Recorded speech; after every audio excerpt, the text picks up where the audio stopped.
Chapter 18. Away to the South.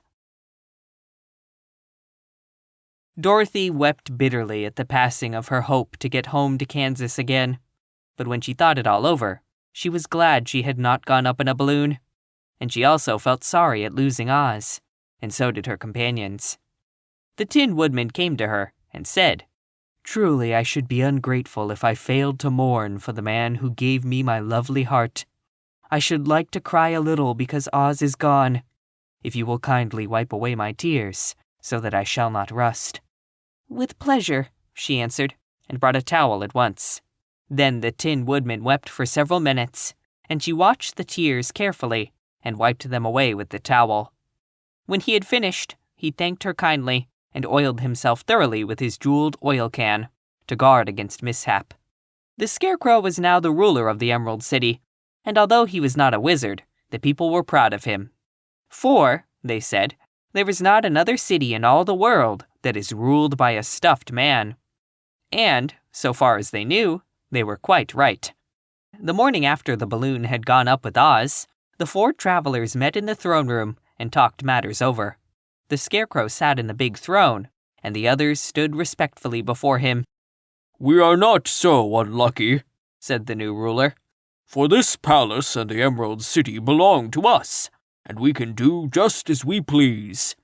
When I remember that a short time ago I was up on a pole in a farmer's cornfield, and that I am now the ruler of this beautiful city, I am quite satisfied with my lot." "I also," said the Tin Woodman, "am well pleased with my new heart, and really, that was the only thing I wished in all the world." "For my part, I am content in knowing I am as brave as any beast that ever lived, if not braver," said the Lion, modestly. "If Dorothy would only be contented to live in the Emerald City," continued the Scarecrow, "we might all be happy together." "But I don't want to live here," cried Dorothy. "I want to go to Kansas and live with Aunt Em and Uncle Henry." "Well then, what can be done?" inquired the Woodman. The Scarecrow decided to think, and he thought so hard that the pins and needles began to stick out of his brains. Finally, he said, "Why not call the winged monkeys and ask them to carry you over the desert?" "I never thought of that," said Dorothy, joyfully. "It's just the thing. I'll go at once for the golden cap." When she brought it into the throne room, she spoke the magic words, and soon the band of winged monkeys flew in through an open window and stood beside her. "This is the second time you have called us," said the Monkey King, bowing before the little girl.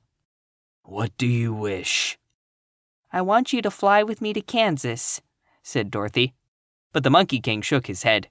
"That cannot be done," he said. "We belong to this country alone and cannot leave it.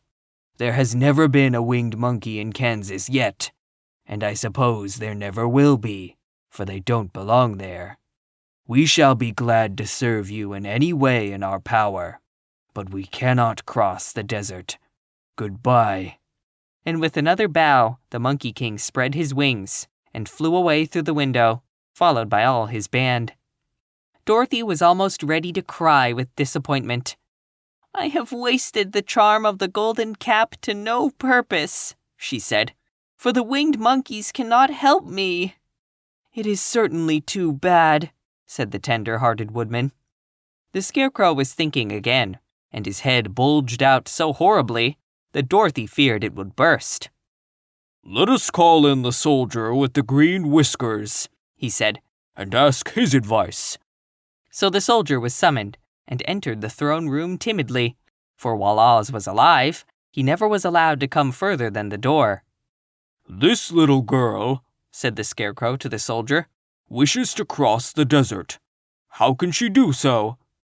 "I cannot tell," answered the soldier, "for nobody has ever crossed the desert, unless it is Oz himself."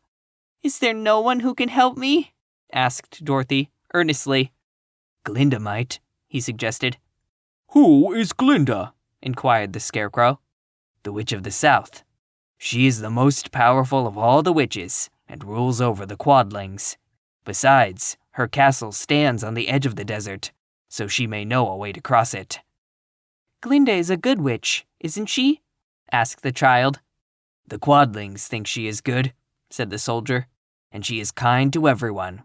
I have heard that Glinda is a beautiful woman who knows how to keep young in spite of the many years she has lived. How can I get to her castle? Asked Dorothy. The road is straight to the south, he answered, but it is said to be full of dangers to travelers. There are wild beasts in the woods, and a race of queer men who do not like strangers to cross their country. For this reason, none of the Quadlings ever come to the Emerald City. The soldier then left them, and the Scarecrow said, It seems, in spite of dangers, that the best thing Dorothy can do is to travel to the land of the South and ask Glinda to help her. For of course, if Dorothy stays here, she will never get back to Kansas.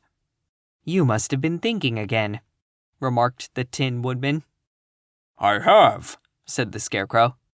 I shall go with Dorothy, declared the Lion, for I am tired of your city and long for the woods and the country again.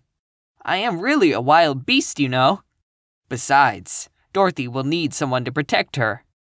That is true, agreed the Woodman. My axe may be of service to her, so I, also, will go with her to the land of the South. When shall we start? Asked the Scarecrow. Are you going? They asked, in surprise. Certainly.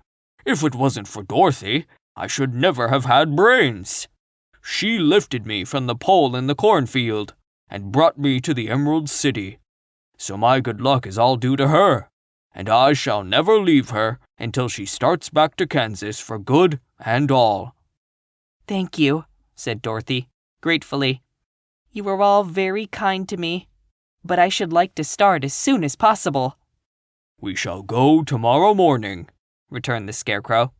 So now let us all get ready, for it will be a long journey.